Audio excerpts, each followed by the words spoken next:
મહારાજની પાસે પોતે ગયો, મહારાજને કહ્યું કે મહારાજ આશીર્વાદ આપો, પરણવા જઉં છું. મહારાજ શું બોલ્યા કે પરણેતર કેડે પડ્યું ભગવાન ભજી રહ્યા, આવા આશીર્વાદ આપ્યા.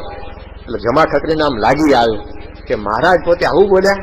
હવે બધો મંડાણ તો થઈ ગયું હતું, એટલે લગ્ન તો કરી દીધા, પછી પુત્ર પણ થયો, પણ પુત્ર 15 વર્ષનો થયો અને પોતાનું જે રંગારાનું કામ હતું એ બધું એને પુત્રને શીખવી દીધું અને દીકરાને કહ્યું કે જો દીકરા, હું જયારે પરણવા ગયો ત્યારે મહારાજે મને આવું એક વચન કહેલું કે પરણેતર કેડે પડ્યું ભગવાન તમે ભજી રહ્યા. એ વખતે બધો સાજ સજી લીધેલો, એટલે હું પાછો ના વળી શક્યો, પણ એ વચન મેં મનમાં ધારી રાખેલું. એટલે તું હવે કામ કરતો થઈ ગયો છું, હવે મારે કઈ વ્યવહારમાં રહેવાની જરૂર નથી, તું બધું તારું સંભાળી લેજે અને હું હવે મંદિરની અંદર સેવા માટે પહોંચી ગયો છું. એક વચન સ્થાનમાં સમજી ગયા. આપણને તો પ્રમુખ સ્વામીમાં જે ભૂંગળા વગાડીને કહ્યું છે કે ભાઈ આ સિનેમા ન જોવી, ટીવી ન જોવા, તો જમો ખત્રી તો ખાલી એક વચન એ સામાન્ય આમ કહેલું મહારાજે, તો પણ 16 વર્ષે પણ એની ચટકી એને ઉતરી નહીં. કેવી મુમુક્ષુતા હશે, કેવો સત્સંગ કરવાનો એને ખપ હશે. તો આપણે તો સ્વામીએ ઘણી બધી વાર કહ્યું છે, તો આને તો આપણે એ પ્રકારે મૂકવું, કારણ કે કોઈ સારી પ્રેરણા એમાંથી મળતી નથી. આજે ટેલિવિઝન જોઈને કે સિનેમા જોઈને એક સારી પ્રેરણા કોઈએ લીધી હોય એક ઉદાહરણ તમારા ગામમાંથી હોજો. તમારા ગામમાંથી રામાયણ જેવી સારી ટીવી સિરિયલ જોઈને પણ કોઈએ રામને એક ગુણ અપનાવ્યો જોજો. એ પાછો ઘરમાં બથમ બથી જ કરતો હોય, એટલે રામને ભરતનું ચરિત્ર જોયું, ભાઈ જોડે ઝઘડો તો મૂક, પણ પાછું એમાં કઈ કોઈ સારું તો કઈ શીખતું જ નથી. આજે સીતાનું ચરિત્ર જોઈને પાછી ઘરમાં 8 થી 12 આટા મારવા નીકળે લોકો, તો પછી એ સારી પ્રેરણા તો કોઈ લેતું નથી. તો પછી શા માટે સત્સંગ ઉપર કુઠારાઘાત કરે એવી આ વસ્તુને આપણે એ અપનાવી જોઈએ. તો સ્વામી આપણને આ સમજાવે છે કે આપણે જયારે હવે સત્સંગી થયા ત્યારે આ વસ્તુ એને પણ આપણા ઘરની અંદરથી કાઢવી. આપણે નક્કી આપણે કરવાનું છે, આપણા ઘરને કચરા પેટી બનાવી છે કે ફૂલદાની બનાવી છે. તમારા ઘરની અંદર તમે જો ફૂલો ગોઠવ્યા કરશો ને તો તમારા ઘર ફૂલદાની જેવું બનશે, તમારા ઘરમાં ફૂલોની સુગંધ રહેશે. અને કોઈ કચરો આવી નાખ્યા કરે ઘરમાં, આખા ફળિયામાંથી કચરો આખો બધો ભેગો કરીને ઘરમાં ભર્યા કરે તો ઘર કેવું ગંધાઈ ઉઠે. એમ ટેલિવિઝન દ્વારા સુગંધ છૂટે છે કે દુર્ગંધ છૂટે? છાતી પર હાથ મૂકીને કહો કે કેટલી દુર્ગંધ આપણે ભરી છે, સુગંધ તો કોઈ ભરતું નથી. તો શા માટે આપણા ઘરને આપણે કચરા પેટી બનાવીએ, કેમ ફૂલદાની ન બનાવીએ આ સત્સંગના બધા માધ્યમ દ્વારા? તો એ આપણે વિચાર આપણે કરવાનો છે. અને એવા હરિભક્તો છે સત્સંગની અંદર કે આ કલ્પના નથી, આજની તારીખે આવા કળિયુગની અંદર પણ એવા કેટલાય હરિભક્તો છે કે જે પોતે આના વગર એ જીવનની અંદર ચલાવી શકે છે. તો એ સ્વામી આપણને કહે છે કે આંખનો કુસંગ. પેલા કલ્યાણદાસ બાવાને એક લટકું ભૂલાયું નહોતું. અહીંયા ખાતરજનો જ પ્રસંગ છે. એક બાવાજી હતા, એ પોતે જતા હતા યાત્રા કરવા નીકળેલા, અને પેલી પનિહારીઓ એ પાણી ભરવા આવી હશે, અને એમાં મહાત્માએ રસ્તો ખબર નહીં તો પૂછ્યું કે ઉજ્જૈન કા માર્ગ કહાં હૈ? તો પેલી બાઈએ લટકું કરીને કહ્યું કે ઇસ રાસ્તે से सीधे चले जाइए, उज्जैन आ जाएगा. તે જે હાથ ઊંચો કર્યો અને લટકું કર્યું બાઈએ, તે પેલા મહાત્માના અંતરમાં ઘૂસી ગયું. 40 વર્ષે ભૂલી નહોતા શક્યા. મુક્તાનંદ સ્વામી સાધુ થવા ગયા બાવાની પાસે, ત્યારે બાવાને કહ્યું કે મારે બ્રહ્મચર્ય પાળવું છે. કેવી રીતે પાળી શકાય કે ઘેર જતો રહેશે? બ્રહ્મચર્ય પડાયું જ નથી. કે કેમ? કે 40 વર્ષ પહેલા એક બાઈએ મને લટકું કરીને ઉજ્જૈનનો માર્ગ બતાવેલો, આજે હું 80 વર્ષનો થયો છું, ધોળી દાઢી થઈ છે, માથે કઈ કાળો વાળ નથી, દાંત બધા પડી ગયા છે, તો એ લટકું મારાથી ભૂલાતું નથી. ટીવીમાં કેટલા લટકા આવે છે, સિનેમામાં કેટલા લટકા આવે છે, એ બધા પેલાને એક ન ભૂલાયું, એ તો હવે ઘરબાર છોડીને બેઠેલો અને ત્યાગી થઈને બેઠેલો, તોય જો ગરી ગયો તો ભાઈ આપણી શું દશા થાય? માટે સ્વામી કહે છે કે આ બધા ચણા ખાવાની કાંઈ જરૂર નથી. એ જેટલું કરીશું ને એટલું આ સત્સંગનું કાંઈ સુખ આપણને આવશે નહીં. ખાલી નામના સત્સંગી કહેવાય, બાકી જે સત્સંગનો આનંદ આવવો જોઈએ ને એ આપણને આવે નહીં. આ મહેનત બધી માથે પડે. આપણે આ સત્સંગ કરીએ શા માટે? સુખી થવા માટે, અક્ષરધામમાં જવા માટે. પણ આ બધું પાછું કુસંગ ભેગે ભેગો કર્યા કરીએ કે કોઈ ફળની પ્રાપ્તિ આપણને ન થાય, તો એ આંખનો કુસંગ એ સ્વામી કે આપણે છોડવો, તો આ સત્સંગ સચવાય, તો કુટુંબમાં શાંતિ રહે. આજે આ ટેલિવિઝન સિનેમા દ્વારા કેટલા ઝઘડા કુટુંબોમાં થાય છે, તમે વિચાર કરો તો ખ્યાલ આવે. એટલે ટૂથપેસ્ટની એક જાહેરાત આવે, એમાં ઘરમાં કહે કે આપણે આવી જ ટૂથપેસ્ટ વાપરવી જોઈએ કે તો દાંત હારા રહે. છોકરો રઢ લઈને દે કે મને આ જ ટૂથપેસ્ટ લાવી આલો. પેલે બાઈ વાળી બીજી કે ના આપણે આ જ લાવી છે. એટલે તમારા વડદાદાઓ દાંતણ કરતા હતા, 80 વર્ષે સોપારી ભચડી નાખતા હતા, ક્યાં ટૂથપેસ્ટ ગોતવા ગયા હતા. પણ આવી નાની નાની વાતો પછી ઘરમાં ઝઘડા શરૂ થાય. પેલો કે આ સાબુ, પેલો કે આ સાબુ. પ્રમુખ સ્વામી મહારાજ 62 વર્ષથી સાબુ નથી જતો શરીર ઉપર, તો કઈ થયું છે? આમાં સંતો કોઈ સાબુ વાપરતા જ નથી. આ સર્વમંગલ સ્વામી તો 23 વર્ષ થયા દીક્ષા લીધે. બીજા બધા સંતો બેઠા બધા એવા જૂના સાબુ વગર ચાલે જ છે, પણ ટીવી દ્વારા આપણા મનમાં એક તો આવા વિચાર ઘૂસે પાછા, અને એને લઈને કુટુંબમાં અશાંતિ થાય. પેલો કે આ કપડું લાવો, પેલો કે આ કપડું લાવો, પેલો કે આ કપડું લાવો, પેલો કે આ વસ્તુ લાવો, આ વસ્તુ લાવો. એક તો કુટુંબની શાંતિ જાય અને સાથે આપણો સત્સંગ પણ ઘસાઈ જાય. તો આપણે આ સ્વામી કે આંખનો કુસંગ, એવો જીભનો કુસંગ. જીભનો કુસંગ શું છે? આ બહારનું ખાવું પીવું, ચટાકા પટાકા જે કરવાના થાય છે, જીભના કુસંગ છે. મહારાજે આપણને આજ્ઞા કરી છે કે ગાળ્યા વગરનું પાણી પણ પીવું નહીં, દૂધ અને તેલ પણ ખાવા પીવા નહીં. તો હોટલ વાળા બધા ગાળીને પાણીમાં રસોઈ બનાવતા હશે, સીધું ચાલુ જ કરવાનું હોય, એને તો નળ નીચે બધું તપેલું બગેલું મૂકીને. તો કોઈ પ્રકારના આપણા નિયમ ધર્મ રહે કાંઈ વસ્તુ એ કઈ હોતી નથી.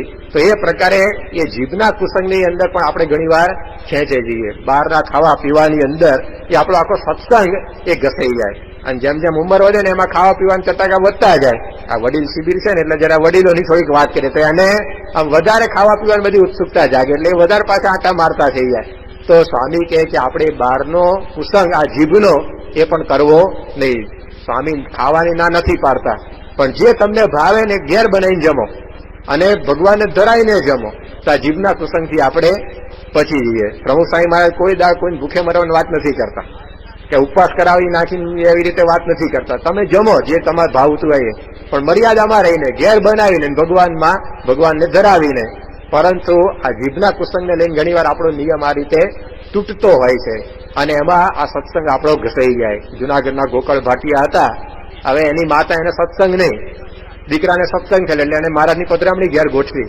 પણ બાઈએ નક્કી કર્યું કે ભલે ભગવાન કહેવાતા હોય આપણા ઘેર, પણ આપણે એના દર્શન કરવા નથી. અને મહારાજ આવ્યા એના ઘેર, તો ઘરમાં બારણું બંધ કરીને ભરાઈ ગઈ એક રૂમની અંદર. પછી 5, 10, 15 મિનિટ થઈ એટલે એને એમ કે હવે તો નીકળી ગયા છે સ્વામિનારાયણ ઘરમાંથી. એટલે સહેજ આમ બારણું ખોલ્યું તો બરાબર એ જ ટાઈમે મહારાજે એ બાજુ જોયું, અને 4 આંખ ભેગી થઈને મૂર્તિ અંતરમાં ઘૂસી ગઈ મહારાજની. તો એને મહારાજની મૂર્તિ ભૂલાઈ નહીં. રસોઈ કરતી હોય કે ઘરનું કામ કરતી હોય તો મહારાજ યાદ આવ્યા કરે. એને થયું કે ભૂત વળી ગયા, સ્વામિનારાયણ વળી ગયા મને, કે હવે ઉપાય શું કે આનાથી છૂટવાનો, કે આમ બધી 24 કલાક મહારાજની મૂર્તિ દેખાય. પેલો દીકરો કે અમે જેના માટે મથીએ છીએ મૂર્તિ સિદ્ધ કરવા, તને એમને એમ સિદ્ધ થઈ છાની માની હવે બધું કામ કરને, કે ના કે મહારાજ જોઈએ જ નહીં. કે એટલે કુસંગી બાજુમાં કોઈક રહેતા હશે, જઈને કહ્યું કે આ સ્વામિનારાયણ મન વળગ્યા છે, શું કરવું મારે? કે સ્વામિનારાયણ વળગ્યા છે, કે હા. કે એનાથી છૂટવું છે? કે હા. કે સ્વામિનારાયણ છે ને ડુંગળીની એલર્જી છે, કે એના સત્સંગીઓને કોઈને ખાવા દેતા નથી, માટે તમે ડુંગળી ખાવાનું ચાલુ કરો તો આ મૂર્તિ અંતરમાંથી જતી રહેશે. હજી પેલી ખરીદવા દુકાને ગઈને ત્યાં મહારાજ અલોપ થઈ ગયા, ખાવાની તો વાત ત્યાં બાજુમાં રહી. તો જુઓ મહારાજને આ ગમતું નથી. પણ આ જીભનો કુસંગ. તો આપણે સત્સંગી થયા, હવે તપાસ કરીએ કે આપણા ઘરમાં ક્યાં ડુંગળી દડા આડા તેડા પડ્યા નથી માળિયા બાળિયામાં ક્યાંક હોય તો કાઢી નાખજો આ શિબિર પતે પછી. અને નિયમ લેજો કે કોઈ દાડ હવે જિંદગીમાં આ ડુંગળી લસણને મોઢા મૂકવા નથી. મહારાજની આજ્ઞા છે, અને કઈ ખાધા વગર આપણે મરી નથી જતા. આજે દુનિયામાં કરોડો માણસો એને ખાધા વગર જીવતા જ હોય છે. તો એ પ્રકારે મહારાજે કહ્યું કે આ જીભનો પણ કુસંગ, તો આ બહારની ખાણી પીણી આ તે બધું એ આપણે કદાપી પણ એ લેવું નહીં. આપણી મર્યાદા પ્રમાણે જે આપણને ઘટતું હોય એ જ મહારાજ કે આપણે જમવું. કૂતરા અને ગધેડા એને ખાવાનું જોઈએ સીધું મોઢું નાખે, માણસો એને પોતે વિચાર કરે કે ભાઈ આ છે કે નહીં ખાવા પીવા જેવું. તો આપણે મહારાજ આપણને એ સમજાવે છે. ત્યાર પછી કાનનો કુસંગ. કાનનો કુસંગ એટલે સ્વામીએ કહ્યું કે આ પ્રકારની આપણે જગતની જે વાતો સાંભળ્યા કરીએ તે બધું આપણા અંતરમાં આવીને ભરાતું હોય છે, એને લીધે પણ આ સત્સંગનું સુખ આપણને આવે નહીં. તો આપણે આપણા ભજનો બધા સાંભળવા. કેટલી બધી કેસેટો કે આપણા સંપ્રદાયની બહાર પડી છે, પણ ઘણી વાર સત્સંગી પધરામણીએ જઈએ તો કેટલાક ઘરની અંદર દેખાય કે સત્સંગની કેસેટોની થપ્પી આટલી હોય, પાછળ બાજુ મોટી બીજી આટલી હોય, ઇતર ભજનો બધા બહારના હોય ને. તો એ પ્રકારના, તો આ પ્રકારે આ બધા ફિલ્મના ગાયનો ના તે બધા જગતના ગીતો એ કોઈ રીતે આ સત્સંગનું સુખ આપણને લેવા દેવા નથી. તો આપણે આપણા જે સંતોના ભજનો એ બધા ઘરની અંદર સાંભળવા. પ્રમુખ સ્વામી મહારાજના દર વર્ષે એમની જન્મજયંતિ 10 કેસેટોનો એક સેટ બહાર પડે છે. હવે 10 કેસેટોનો સેટ છેલ્લા 6 વર્ષથી દર જન્મજયંતિએ બહાર પડે છે. પણ એ 10 કેસેટોનો સેટ એ કોઈએ સાંભળ્યો આખો તો કેટલા હશે આ સત્સંગ સભામાં? આપણે આંગળી ઊંચી નથી કરતા. આપણે વિચાર કરો કે પ્રમુખ સ્વામી મહારાજની અત્યાર સુધીમાં 100 કેસેટો બહાર પડી ગઈ. એ 100 કેસેટોમાંથી ચલો આપણે 10 કેસેટો પણ સાંભળી છે, 100 કદાચ ન સાંભળી શકો તો આપણે હવે નથી સાંભળતા. જુઓ તો ક્યાંથી સત્સંગ આપણો દ્રઢ થાય? આપણી પુષ્ટિ જ આનાથી થવાની છે. આજે ડોક્ટર સાહેબ મહંત સ્વામી જેવા સદગુરુ સંતો એ કે આપણા ગામમાં રોજે રોજ નથી આવતા, વર્ષે એકાદ વાર કદાચ આવે કે ન આવે, કારણ કે એટલો બધો સત્સંગ વધી ગયો. પણ એમની કેસેટો બધી બહાર પડી છે. અત્યાર સુધીમાં 30 કેસેટો બહાર પડી ગઈ ડોક્ટર સાહેબ મહંત સ્વામીની, પરંતુ આપણે એમાંથી એકાદ પણ સાંભળી છે ખરી? તો જુઓ, આ બધો જે કાને કરીને સત્સંગ કરવાનો છે એ આપણે ઘણી વાર નથી કરતા, અને બીજું બધું આપણે સાંભળ્યા કરીએ તો ક્યાંથી આપણો સત્સંગ દ્રઢ થાય? બાળક છે એ પોતે દૂધ પીવે તો પછી એ પુષ્ટ થાય, પણ દારૂ પીવે તો લીવર બગાડે એનું. એમ આ સત્સંગ આપણો પુષ્ટ થાય એના માટે આ બધું પ્રકાશન આપણી સંસ્થા તરફથી બહાર પડે છે. સ્વામી બાપાની કેસેટો, સદગુરુ સંતોની કેસેટો, આ ભજનની કેસેટો એ આપણા માટે દૂધ છે, આપણી સત્સંગની પુષ્ટિ માટેનો ખોરાક છે. પરંતુ ગાય જેમ પેલી કોથળીની કચરામાં જ મોઢા નાખ્યા કરે અને લીલું છમ ઘાસ હોય એ ખાય નહીં તો કેવી દુબળી થઈ જાય, એમ આપણે પછી આ કચરાની અંદર જ જો મોઢા નાખ્યા કરીએ કે આ જગતની જ વાતો સાંભળવાની, જગતની જ વાતો કરવાની, એ જ બધું ખાવાનું, પીવાનું, જોવાનું, તો પછી ધીમે ધીમે સત્સંગ આપણો દુબળો થઈ જાય. અને સત્સંગ દુબળો થાય પછી એક ધક્કો લાગે ને તરત સત્સંગ મૂકી દે. દુબળો માણસ હોય ને એક સેટ કોચની કુણી વાગે ને તો હેઠો પડી જાય, અને પેલો રૂષ્ટપુષ્ટ માણસ હોય તો કોકની કુણી વાગે ને તો કુણી જેની હોય ને એ પાછો પડે, પેલા કઈ અસર ન થાય. એમ સત્સંગ આપણે એવો મજબૂત કર્યો હોય તો કોઈ કુસંગી આપણે ડગાન તે સત્સંગી થઈ જાય. આપણે તો ક્યાં પાછા પડવાની વાત રહી? પણ એના માટે આ દરેક ઇન્દ્રિયોએ કરીને આ સત્સંગનો રસ આપણે ચાખવો જોઈએ. ચાતુર્માસ આવે ત્યારે સ્વામી નિયમ આપતા હોય છે કે આ પ્રકારની કેસેટોનું આપણે શ્રવણ કરવું.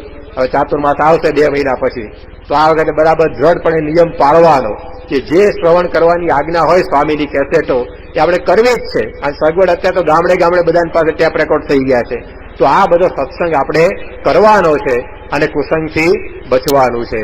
અને ત્રીજો છે એ સત્સંગનો કુસંગ. એની વાત અત્યારે આપણે નથી કરતા, કારણ કે આગળ એક પ્રવચન એ આવવાનું છે, એ સત્સંગનું કુસંગ એટલે અભાવ અવગુણ. એ અભાવ અવગુણની વાતો એનું એક વિશેષ પ્રવચન જ આ શિબિરની અંદર સાંભળવાના છીએ. પણ આ 3 પ્રકારનો કુસંગ એનાથી સ્વામી કે આપણે બચતા રહેવું. એક બહારનો કુસંગ, એમાં 3 વસ્તુ આપણે જોઈ, કેવી ખોટી વસ્તુઓ, ખોટું વાતાવરણ અને ખોટી વ્યક્તિઓ. બીજો કુસંગ આપણે જોયો ઇન્દ્રિયો અંતઃકરણનો કુસંગ, કે આંખે કરીને આપણે હવે આ સત્સંગ સંબંધિત જોવું છે, કાને કરીને આ સત્સંગ સંબંધિત સાંભળવું છે, જીભે કરીને સત્સંગ સંબંધિત નિયમમાં રહીને જ સ્વાદ લેવો છે, નાકે કરીને એ જ પ્રકારે જે મહારાજ આજ્ઞા કરી એ પ્રકારની સુગંધો લેવી છે. 5 ઇન્દ્રિયોએ કરીને આ સત્સંગ સંબંધી વિશે ભોગવવા છે, એવું જો નક્કી કરીએ તો ઇન્દ્રિયો અંતઃકરણના કુસંગથી આપણે બચી જઈએ. ત્રીજો છે આ સત્સંગનો કુસંગ, એ અભાવ અવગુણ. એની વાતો કે આપણે કરીશું આગળના પ્રવચનની અંદર. તો આ કુસંગનું જાણપણું આપણે હંમેશા રાખવાનું, કારણ કે આપણી પાસે મહારાજ અને સ્વામી જેવી મોટી સંપત્તિ છે. કોઈ વસ્તુ છે ને મેળવવી સહેલી છે, પણ સાચવવી બહુ અઘરી છે. આજે કરોડ રૂપિયા કમાવા તો અઘરા છે જ, પણ એ કમાઈ લીધા પછી કરોડ રૂપિયાને એવા ને એવા સાચવી રાખવા જીવનના અંત સુધી, એના માટે કેટલો પરિશ્રમ કરવો પડે, રોજે રોજ મહેનત કરવી પડે. તો પછી કારણ કે ખર્ચા થાય એમ પેલી મિલકત ઘટતી જાય, તો તમે મહેનત કરીને એમાં ઉમેરતા રહો ને તો કરોડ એમને એમ સચવાઈ રહે. આજે મકાન બાંધી દેવું સહેલું છે, પણ એ મકાનને 10 વર્ષ પછી એવું ને એવું રાખવું, તો એના માટે કેટલી બધી સાચવણી માગી લે. એટલે અંગ્રેજીમાં કહ્યું છે કે to maintain is more difficult than to attain. કોઈ વસ્તુ મેળવવા કરતા એ મળી ગયા પછી એને સાચવીને વધારે અઘરી છે. એમાં સત્સંગ મળવો જ અઘરો છે. પેલા તો પ્રમુખ સ્વામી જેવા ગુરુ આ દુનિયાની અંદર મળવા જ દુર્લભ. આજે લોકોને એક સારો જમાઈ નથી મળતો, લોકોને એક સારો પતિ નથી મળતો, સારી પત્ની નથી મળતી, સારો વકીલ નથી મળતો, સારો ડોક્ટર નથી મળતો સમાજની અંદર, સારો એન્જિનિયર નથી મળતો આ સમાજની અંદર. એવું જમાનો છે કે સાચા ગુરુ, સારા ગુરુ તો ક્યાં મળે. પણ આપણા એવા બહુ મોટા પુણ્ય છે કે આ પ્રમુખ સ્વામી જેવા સત્પુરુષ આપણને મળ્યા છે. પરંતુ એ મળ્યા પછી એમને સાચવવા, એ સત્સંગ સાચવો ને એના કરતા પણ વધારે અઘરો છે. જો આ કુસંગથી બચીએ તે વસ્તુ આપણી પાસે સચવાય. આજે તમારા ઘરની અંદર એક ઇલેક્ટ્રિસિટી વેડફાય તમને બળતરા થાય કે બિલ વધારે આવશે 5 રૂપિયા. આજે તમારા ગજવામાંથી 5 રૂપિયા નોટ પડી જાય, પૈસા એ વેડફાઈ જાય, તો તમને બળતરા થાય કે આ 5ની નોટ પડી ગઈ. પણ આખો સત્સંગ આપણા કુસંગમાં વેડફાઈ જાય છે. પણ ઘણીવાર એનો વસવસો ના થાય. 5 રૂપિયાની એક નોટ પડી ગઈ હોય ને ગજવામાંથી, એની બળતરા આપણે કરીએ, પરંતુ કુસંગને યોગે કરીને આપણે નિયમ લોપાય અને આ સત્સંગ આપણો વેડફાઈ જાય, એની બળતરા કેટલાની થતી હશે? નહીં હોય એવું નહીં, પણ એ જોઈએ એવી નથી થતી આપણને તો આપણને આવું એક આ રતન મળ્યું છે એનું જતન આપણે કરવાનું છે. અને આ કુસંગથી જો છેટા રહીએ તે બરાબર આપણે જતન કરી શકીએ તો મહારાજ સ્વામીને એવી પ્રાર્થના કરીએ કે આ સત્સંગ સાચવવાનું આપણને બળ આપે અને એના માટે કુસંગને આપણે ઓળખી શકીએ. ઓળખ્યા પછી એનાથી આપણે છેટા રહી શકીએ અને આપણું જીવન એ સત્સંગમય બને અને સત્સંગનો સાચો આનંદ આપણે ભોગવી શકીએ. એ પ્રકારનો સત્સંગ કરવાનું બળ બુદ્ધિ શક્તિ આપણને પ્રાપ્ત થાય એ જ પ્રાર્થના. સહજાનંદ સ્વામી મહારાજની જય. અક્ષરરૂપ થવું અને પુરુષોત્તમની સેવા કરવી. ગુણાત્યાન સ્વામી તો સ્પષ્ટ કહ્યું છે કે અક્ષરરૂપ થવું અને પુરુષોત્તમની સેવા કરવી. સર્વમંગલ સ્વામી પૂછે તો આપણે જવાબ આપવાના છીએ કે હા સ્વામી, અમે સૂત્ર તો રાખ્યું જ છે. વસ્તુ તો સૂત્રમાં શબ્દો એના એ જ છે, અક્ષરોની સંખ્યા એની એ છે, ખાલી શબ્દો બદલાઈ ગયા. આપણે શું થયું છે? આપણે અક્ષરરૂપ થવું અને પુરુષોત્તમની સેવા કરવી. આપણે શું કહીએ સર્વમંગલ સ્વામીને કે અમે બધાએ શું નક્કી કર્યું છે કે અમારે સ્ત્રીરૂપ થવું અને છોકરાની, જો આપણે બધા જ આ કરીએ છીએ. આપણે બધા જોઈએ ને તો ગુણાત્યાન સ્વામીની વાત ચરિતાર્થ કરી છે પણ ખાલી શબ્દો બદલી કાઢ્યા છે. એટલે આ કરવા માટે નથી આવ્યા. એ ગુણાત્યાન સ્વામી આપણને કહે છે ને સત્સંગ શિબિર છે ને એના માટે છે. એક જાગૃતિ લાવવા માટે છે કે ભાઈ આપણે શું કરવા આવ્યા છીએ ને શું થઈ રહ્યું છે. સુરતની અંદર હરિશંકરભાઈ કરીને એક હરિભક્ત હતા, ગુણાત્યાન સ્વામીના શિષ્ય. એક વખત રાત્રે સ્વપ્નમાં શ્રીજી મહારાજે હરિશંકરભાઈને કહ્યું, સ્વપ્નમાં આવીને, કે હરિશંકરભાઈ તમને આ પૃથ્વી પર શેના માટે મોકલ્યા છે? આ વેપાર ધંધા કરવા માટે મોકલ્યા છે? આ બધો સંસાર વ્યવહાર કરવા માટે મોકલ્યા છે? તમે કે શું કરવા મોકલ્યા છે? તમે શું કરવા લાગી ગયા છો? તમારું કામ ભગવાન ભજવાનું છે. હરિશંકરભાઈ છે ને એકદમ જાગી ગયા. જો શ્રીજી મહારાજ સ્વપ્નમાં વાત કરે છે અને હરિશંકરભાઈ એકદમ જાગી ગયા, એને ચટકી લાગી ગઈ. અને હરિશંકરભાઈને થઈ ગયું કે ભાઈ આ બધું છોડી દો. બીજે દિવસે જઈને નોકરીમાંથી રાજીનામું મેળવી દીધું અને સત્સંગમાં લાગી ગયા. જો હરિશંકરભાઈને શ્રીજી મહારાજે સ્વપ્નમાં વાત કરી હતી અને એને જાગ્રતમાં સ્વીકારી લીધી. આપણને તો પ્રમુખ સ્વામી મહારાજ જાગ્રતમાં કહે છે, તો આપણે સ્વપ્નમાં સ્વીકારી નથી શકતા. જાગ્રતમાં તો નથી સ્વીકારતા પણ સ્વપ્ન પણ નથી સ્વીકારતા. તો જો આ હરિશંકરભાઈની જે એમણે કર્યું છે ને, એમને આ ગુણાત્યાન સ્વામીના શિષ્ય હતા, એમના મગજમાં વાત નક્કી હતી. તો આપણે બધાએ છે ને જો જીવની અંદર ભગવાન રાખવાના છે. કોઈ પણ વ્યવહાર કરીએ, બધી પ્રવૃત્તિ તો આપણે કરવાના જ છીએ, પણ જો વ્યવહાર પ્રધાન થશે ને તો ભગવાન બોલાઈ જશે. ભગવાનને યાદ રાખવાના છે. આપણે બ્રહ્મરૂપ થવાનું છે. ગુણાત્યાન સ્વામીની વાત લઈએ કે ગુણાત્યાન સ્વામી નાના હતા અને શ્રીજી મહારાજ પાસે જયારે સાધુ થવા માટે આવ્યા ને, ત્યારે ગુણાત્યાન સ્વામીને શ્રીજી મહારાજે કહ્યું કે મૂળજી ભગત ઘર બાળીને આવો કે. જો ગુણાતીત શું કરે છે? એ વખત તો નાના છોકરા હતા, પણ શ્રીજી મહારાજ કહે છે કે ઘર બાળીને આવો. તો ગુણાત્યાન સ્વામી કે મૂળજી ભક્ત છે ને તરત ચાલી નીકળ્યા. સભામાં બેઠેલા બધા લોકોએ, હરિભક્તોએ મહારાજને કહ્યું, મહારાજ તમે આ સાધુરામને ક્યાં આવું કહ્યું? કે સાચે ઘરે જઈને ઘર બાળીને આવશે કે ઘરવાળાનું ટાળશે કે. શ્રીજી મહારાજ કે છે એમ બોલાવો પાછા કે. પાછા બોલાયા મૂળજી ભગતને અને પછી શ્રીજી મહારાજે મૂળજી ભગતને કહ્યું કે મૂળજી ભગત મેં તમને ઘર બાળવાનું કહ્યું, એટલે કે પેલું ઘર બાળવાનું નહીં, અંતરમાંથી ઘર બાળી નાખો. ત્યારે ગુણાત્યાન સ્વામી મૂળજી ભગત શું કહે છે શ્રીજી મહારાજને કે મહારાજ મારા હૈયામાં ભગવાન સિવાય બીજું કશું છે જ નહીં, બાળવું શું કે છે? જો ગુણાત્યાન સ્વામીના હૈયામાં શું હતું? ભગવાન હતા. અને આપણા હૈયામાં શું છે? આપણે કેવા ભગત કહેવાય ખબર? એક છે ને સાધુ કથા કરતા હતા. કથા ચાલતી, એક વેપારી આવ્યા, કોઈ દી આવે નહીં હે સભામાં, પહેલી વાર આવ્યા. અને આવીને પેલા વેપારીએ સાધુને દંડવત કર્યા. એટલે પેલા સાધુએ કહ્યું કે મારા વેપારી ભાઈ શેઠિયા મહાજન તમે કેમ દંડવત કરો છો કે? ત્યારે પેલા મહાજન કહે છે કે મહારાજ એ કે તમે કે બધું ત્યાગ કર્યો ને કે તમે ઘરનો ત્યાગ કર્યો, કુટુંબનો ત્યાગ કર્યો, સમાજનો ત્યાગ કર્યો, બધું કે છોડીને આવ્યા ને, અમારે તમને દંડવત તો કરવા જોઈએ ને. સાધુ મહાત્મા ગાદી પરથી ઊભા થઈ ગયા. સાધુ મહાત્મા પેલા મહાજનને દંડવત કરે. મહાજન કે અરે મહારાજ તમે ક્યાં પકેલા છો, દંડવત કરો, અમારે કરવાના હોય કે છે. ત્યારે પેલા સાધુ કે કેમ અમારે ન કરાય કે છે, તમને કેમ અર્થ છે? એટલે પેલા શેઠે ફરી કહ્યું કે તમે આ બધાનો ત્યાગ કર્યો, આખું સમાજ વ્યવહાર બધું જ છોડીને આવ્યા, કેટલો મોટો ત્યાગ છે કે છે, અમારે તમારા ત્યાગને વંદન તો કરવું જોઈએ ને કે છે. ત્યારે પેલા સાધુ કે છે કે તો અમારે દંડવત તો કરવા જોઈએ. શેઠ કે કેમ કે છે? કારણ કે સાધુ શું કે છે કે અમે ખાલી ઘરનો ત્યાગ કર્યો, ગામનો ત્યાગ કર્યો, કુટુંબનો ત્યાગ કર્યો તો બહુ નાની વસ્તુ છે કે છે. હવે એનો ત્યાગ કર્યો તો પણ જો તમે અમને દંડવત કરતા હશો, તમે કે ભગવાનનો ત્યાગ કર્યો છે, તમે કે ભગવાનને છોડીને ફરો છો, તમે મોટા ત્યાગી કહેવાઓ કે તમને તો દંડવત કરવા પડે ને કે. જો આપણે બધા કેવા ભગત છીએ નક્કી કરવાનું, હા આપણે કેવા ત્યાગી છે ને આપણે નક્કી કરવાનું. તો જો આપણે ભગવાનને મૂકી અને આ બધું કરવા માટે નીકળ્યા છે, એટલે ગુણાત્યાન સ્વામી છે ને આપણને જાગૃત કરે છે. એ કહે છે કે આપણો જન્મ બે વાત સિદ્ધ કરવા માટે થયો છે, અક્ષરરૂપ થવું અને પુરુષોત્તમમાં જોડાવું, પુરુષોત્તમની સેવા કરવી, બ્રહ્મરૂપ થઈ પરબ્રહ્મની ઉપાસના કરવી. જો આ બે વસ્તુ જો જીવનમાં નક્કી કરીશું ને તો હંમેશા આપણે આગળ આવીશું. પણ આપણે છે ને સંસાર વ્યવહારમાં જયારે પડી જઈએ છીએ ને ત્યારે બધું ભૂલી જઈએ છીએ અને બીજી લાઈન ઉપર ચડી જઈએ છીએ. આપણને છે ને પછી કંઈ સભાનતા જ નથી રહેતી.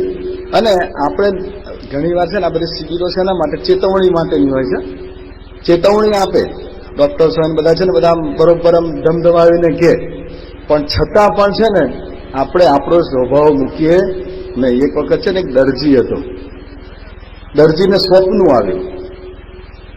હવે સ્વપ્નમાં એ દરજી છે ને ધામમાં ગયો, મરી ગયો અને એની ઠાઠડી નીકળી.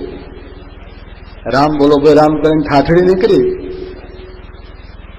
હવે પેલો દરજી એની ઠાઠડી નીકળે છે ને એ પાછું જોવે છે. જો આ સ્વપ્નાની કમાલ જ આ હોય કે પોતે મરી ગયો છે, એની પેલી સ્મશાન યાત્રા નીકળે છે પાછો એ જોવે છે.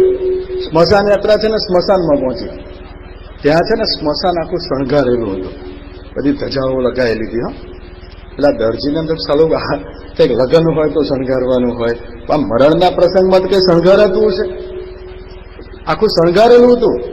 એટલે પેલા દરજીએ ત્યાં એક દેવદૂત ઉભેલા એને પૂછ્યું કે ભાઈ આ સ્મશાનને શણગાર કેમ કર્યો છે કે?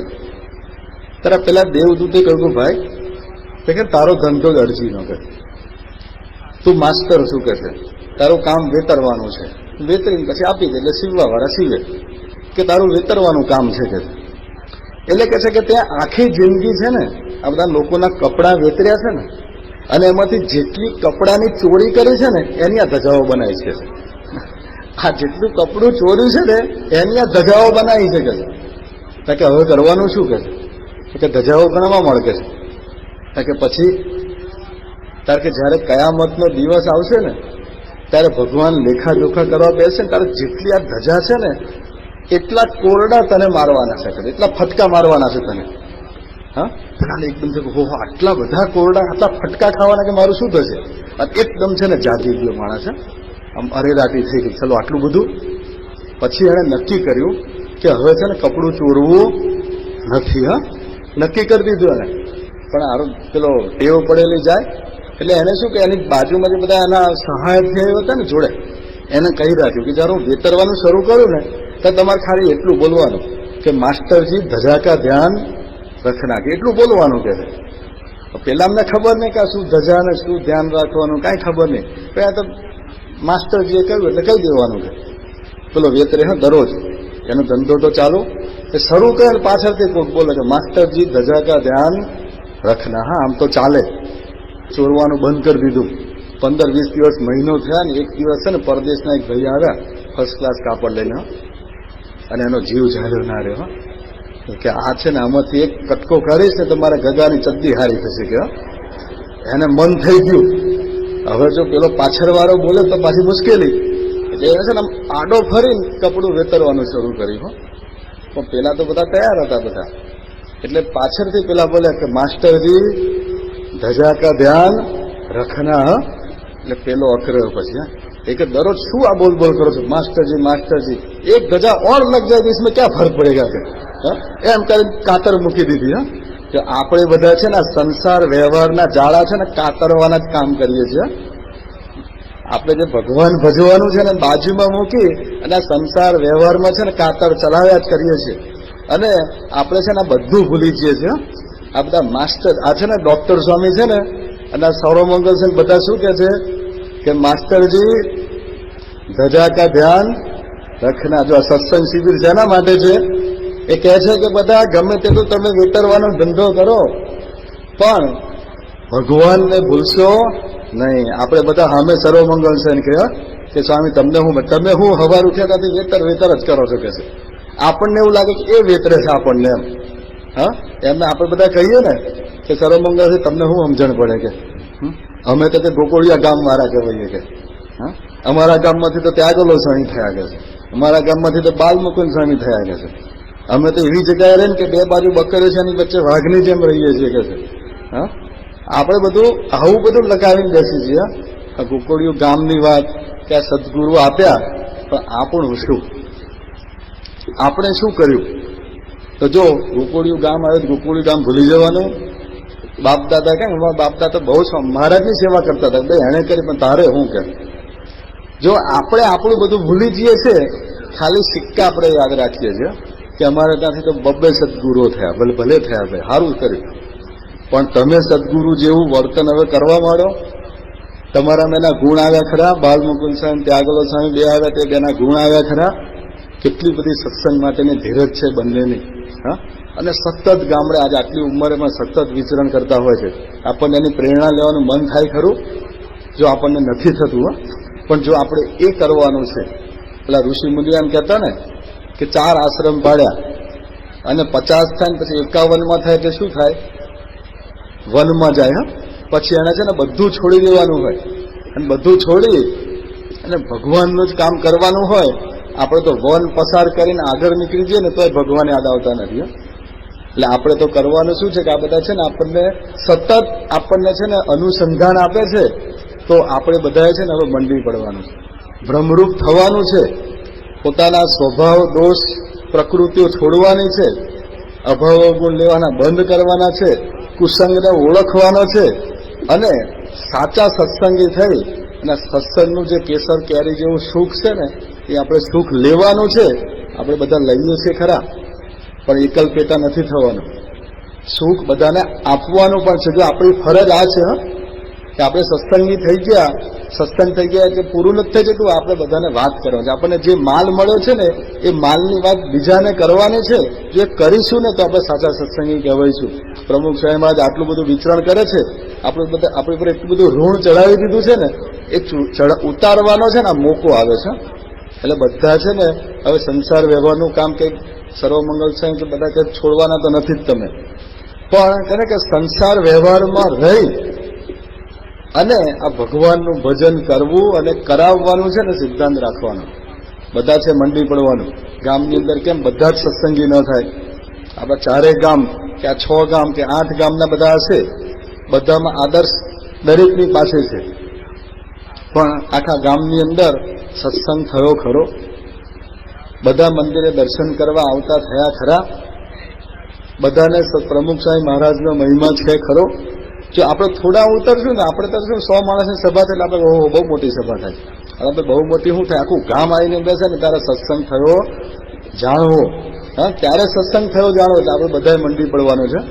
આપણે બધા જો નક્કી કરશું ને કે ભાઈ એક વ્યક્તિ નક્કી કે આ રવિવારે મારે એક જણને લઈ આવો છે સત્સંગની વાત કરીને, જો બધા મંડી પડે તો સર્વમંગલ સ્વામીના મંદિરો નાના પડે, હોલ નાના પડે અને એમની છાતી ફાટી જાય.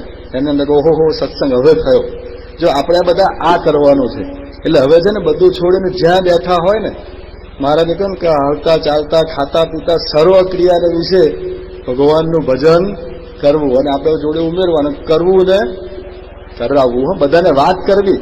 જ્યાં નીકળ્યા બસમાં બેઠા ને તો બસમાં બાજુમાં એને બેઠા ને એને વાત કરી દેવી તરત કે ભાઈ સ્વામિનારાયણ ભગવાન કોણ હતા, પ્રમુખ સ્વામી મહારાજ કોણ છે, આ સંસ્થા શું છે, 2 મિનિટમાં વાત કરી દો. જો અત્યારે લોકો છે ને આપણી વાત સાંભળવા તૈયાર છે. આજે દુનિયામાં પ્રમુખ સ્વામી મહારાજના નામનું તીર ચાલે છે. તમે વાત કરશો ને ગમે ત્યાં, ટ્રેનમાં જતા હો, ગમે તેને વાત કરશો ને તરત લોકો સાંભળવા તૈયાર થઈ છે. કારણ કે જાણે છે કે આજે પ્રમુખ સ્વામી મહારાજનો સિતારો ગગનમાં છેક ઊંચો છે. એને કોઈ પહોંચી શકે એવું નથી.